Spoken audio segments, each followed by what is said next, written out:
What's going on, guys? My name is Tommy. Welcome back to the channel and welcome back to another episode of Wednesday Afternoon Worship. Today, at the request of Zerolo, we'll be talking about Bry, who appears in Pathfinder's Inner Sea Faiths. If you've got any requests for this series, throw them in the comments, and hey, be sure to like and subscribe, helps out a lot. Before we get down to that, though, real quick, this episode of Wednesday Afternoon Worship was brought to you in part by Kendall Carson. Kendall, thank you so much for your support. Now let's dive in. Now, honestly, I don't know who I would equate Bry to on planet Earth as far as deities. We have plenty of concepts of devoting yourself to invention, man building its better, brighter future with ingenuity. If nothing else, Bry is definitely a wonderful example of the literary term Deus ex machina. God from the machine pretty well sums up Bry. Bry is a puzzling goddess of unknown origin, the patron of technologies too complex for most folk to understand. She's the goddess of invention, particularly of devices that seem to possess a life of their own. Think clockwork constructs, think golems, things of that nature. She promotes insatiable curiosity, endless experimentation, and the sharing of knowledge. She's also responsible for numerous esoteric and expensive creations. As you might imagine, she's popular among gnomes and many designers, inventors, and other brilliant minds capable of comprehending her vision. Pray for her blessing. Outside of her very few worshippers, however, Bry remains pretty unknown across the world, except, if you come over and watch A House Divided, you can get a load of this guy right here, Baku Ebonyfeather, or Donald Adams, playing a Gestalt gunslinger, Cleric of Bry.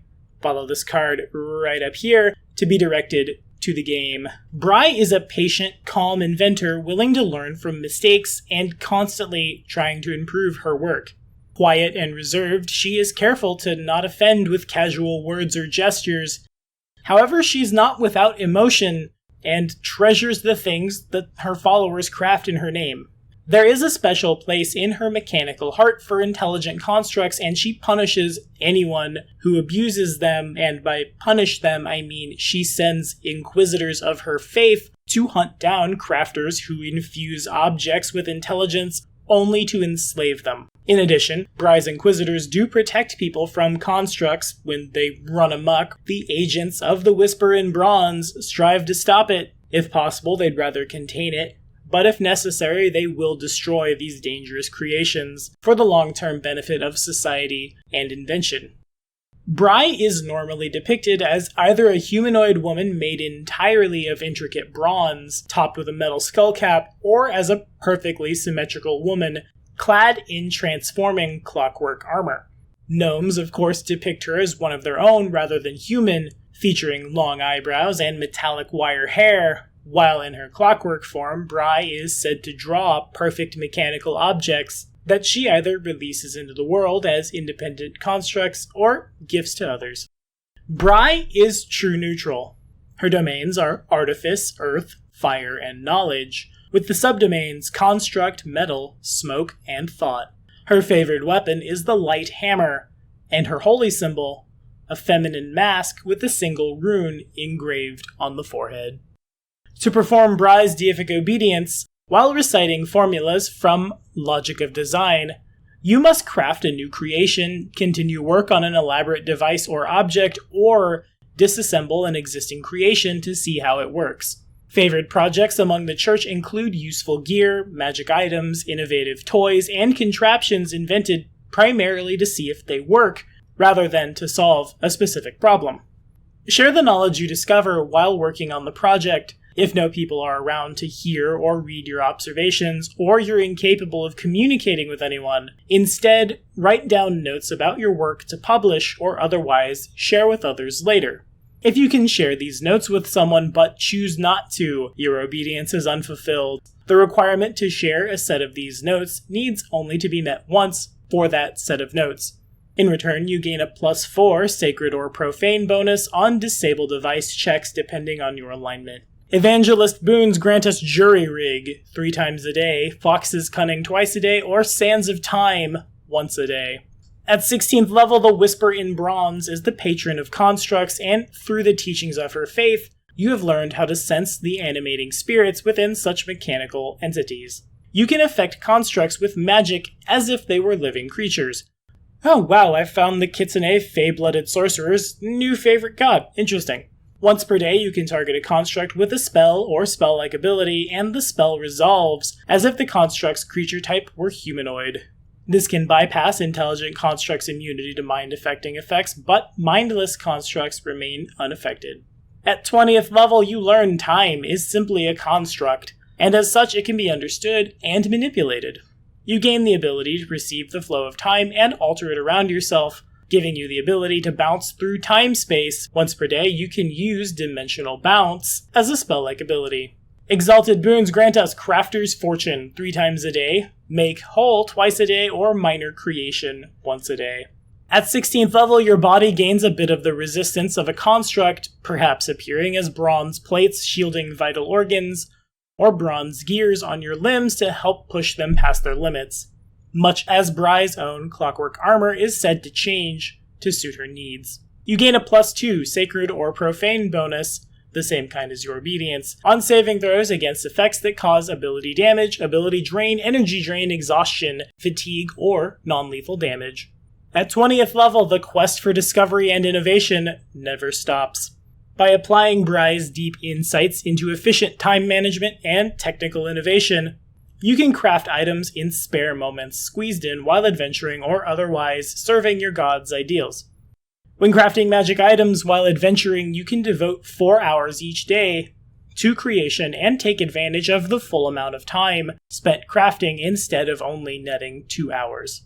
In addition, you can use Fabricate once per day as a spell-like ability. Although you can't create magic items with the Fabricate spell, you can use it to create items that you later enhance magically. Sentinel boons grant us Crafter's Curse 3 times a day, Heat Metal twice a day, or once a day haste. At 16th level, you learn that Bry is fond of adjusting, adding, and removing devices from her internal mechanical workings to constantly improve her design, and she blesses you with a trace of this ability.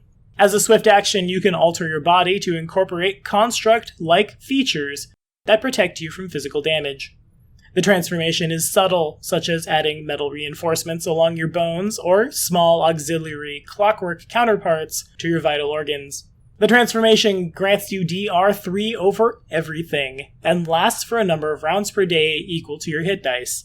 These rounds don't need to be consecutive, dismissing the effect is a free action. At level 20, Bry's mechanical servants answer your call to defend inventions, innocent constructs, and the victims of misguided inventions. Once per day as a full round action, you can summon a clockwork golem.